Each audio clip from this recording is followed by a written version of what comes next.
Hello, welcome back to the Daily Exchange.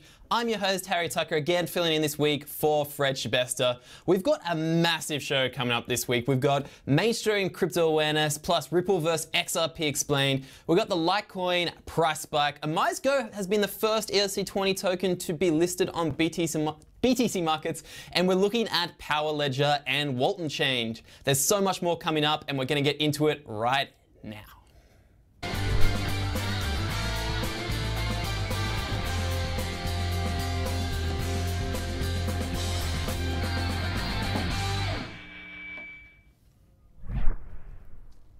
After Bitcoin's losses in the last 48 hours, there hasn't been really a corrective rally that's happened here, and it's looking like the bearish trend has a firm grip again for the moment on the market. Now, analysts are suggesting Bitcoin could test and it should defend the $6,000 mark in the next few days. Now, Bitcoin is currently trading a bit under 6,400. We're about 6,364.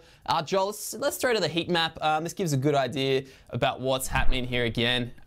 So after spending most of last week trading in a relatively tight range between about 450 and 480, Ethereum is also currently sitting around the 440 mark. It's gone up a little bit in the last 24 hours, but still sitting below its highs from last week. And EOS continues to take a pounding.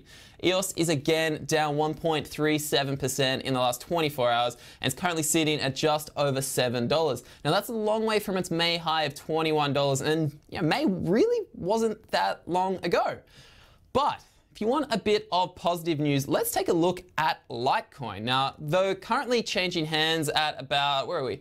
About a little bit under 78 bucks US, Litecoin spiked to $81 in the last 24 hours after notable news that Litecoin has attained a stake in German financial institution, the WEG Bank AG, after partnering with decentralized payment platform TokenPay. Now, the 6th-ranked cryptocurrency will also assist in the development of TokenPay's blockchain platform.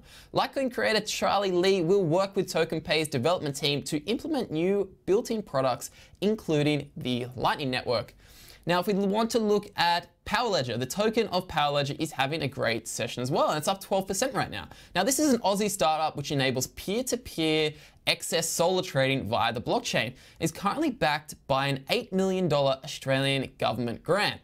And Waltonchain. Now, Waltonchain is the 44th ranked coin by market cap and is also up over 12% in the last couple of days. The project has announced new partnerships and new initiatives like WTC Food, which is to provide origin and destination tracking for food products. And rumors, which you should always take with a grain of salt, also allege Waltonchain could get listed on Huobi in the upcoming future. And now XRP. After holding tight for most of the week, XRP took a big hit and is now trading at below 45 cents. If on the heat map again, we can have a look at what's been going on.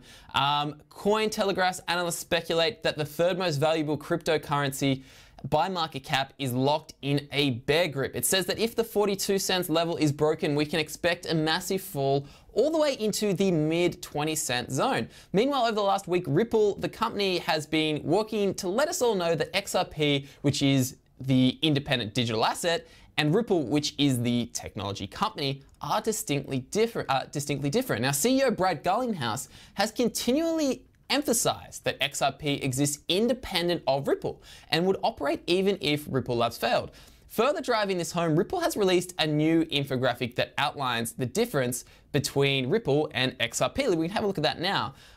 Ripple is apparently a technology company that provides the most efficient solution for sending money globally. That's what Ripple says it is. Well, it says that XRP is an independent digital asset. The XRP ledger is the open source blockchain technology behind it.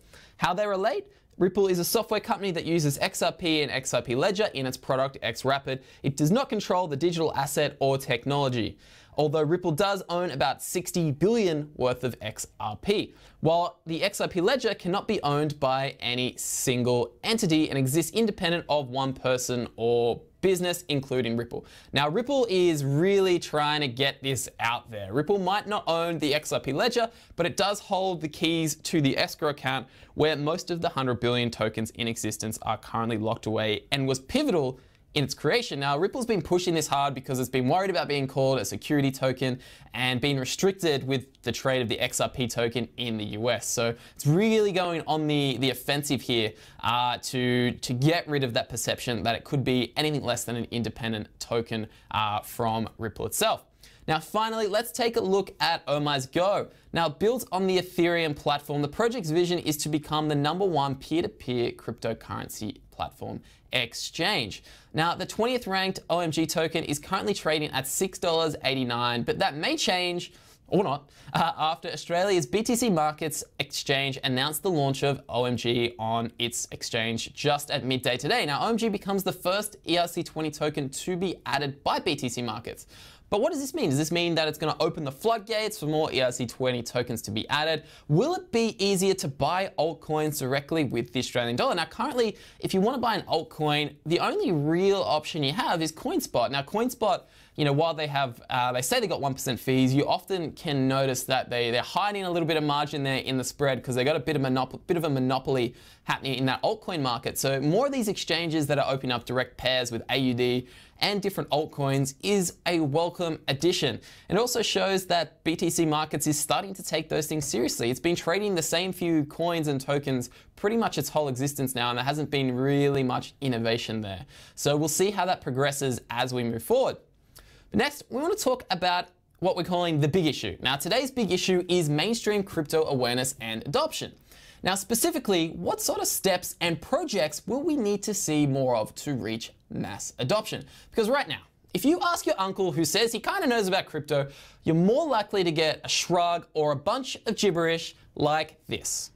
One benefit of Bitcoin is that you can upload a version of your future self on the darknet, but it will kill your retirement account because it is over 1,000 years old and has a taste for expensive silver keyboards. To gain access to the blockchain, you can install exploit.bin, and it will remind you every day of your biggest nightmares.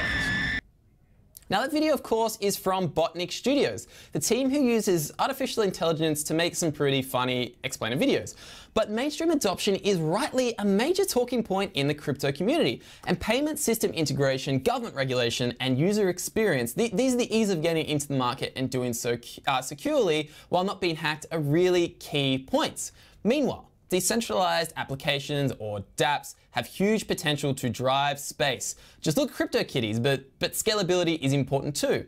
Last year, the CryptoKitties slowed transactions on the Ethereum network to its knees. So where do we go from here? Right now, there's some positive momentum around the consumer side of crypto, from products to sponsorships.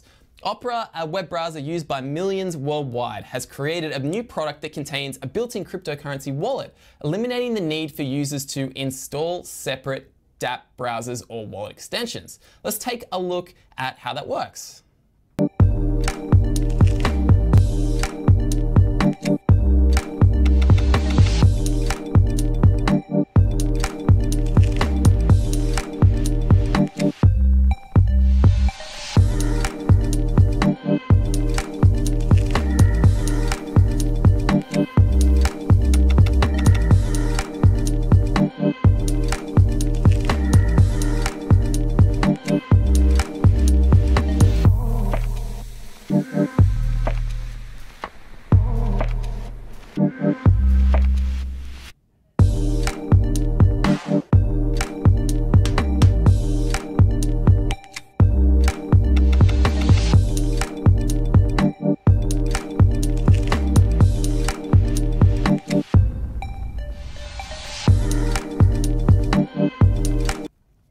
Now, you just saw the video there to how the open browser is going to work. Now, if you want to request an invitation to join that private beta, you can go to opr.as/crypto. We're going to chuck that link in the comments section if you're interested.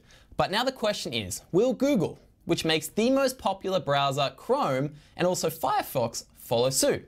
Meanwhile, Android phone maker HTC, after first announcing intentions to build a blockchain smartphone back in May, has revealed its plans for its upcoming Exodus smartphones. Now, the new concept features a part-back design with a phone that supports a native cryptocurrency wallet described as the most secure hardware wallet around, with applications like CryptoKitties. Oh, those damn CryptoKitties. Expected to arrive by the end of the year, the HTC Exodus will support Bitcoin, Ethereum, and others, all running in a native blockchain network where the phones serve as nodes and where the phone can let people hold and control their own identity data. And of course, we live in the age of celebrity. It's no surprise that everyone from rappers to sports stars are launching, or at least trying to help publicize crypto-related products. Now, Brazilian football star Ronaldinho is launching a crypto project to develop 300 digital VR stadiums and football academies around the world, while multiple MMA and UFC fighters have been sponsored by crypto coins. We've got crypto exchange CoinDeal, who will be doing the official sponsor of Wolverhampton Wanderers for the team's return to the English Premier League. Well, we got billionaire Dallas Mavericks owner Mark Cuban, who's allowing tickets to games to be bought with crypto, and the NHL's Sacramento Kings is even mining Ethereum at its stadium.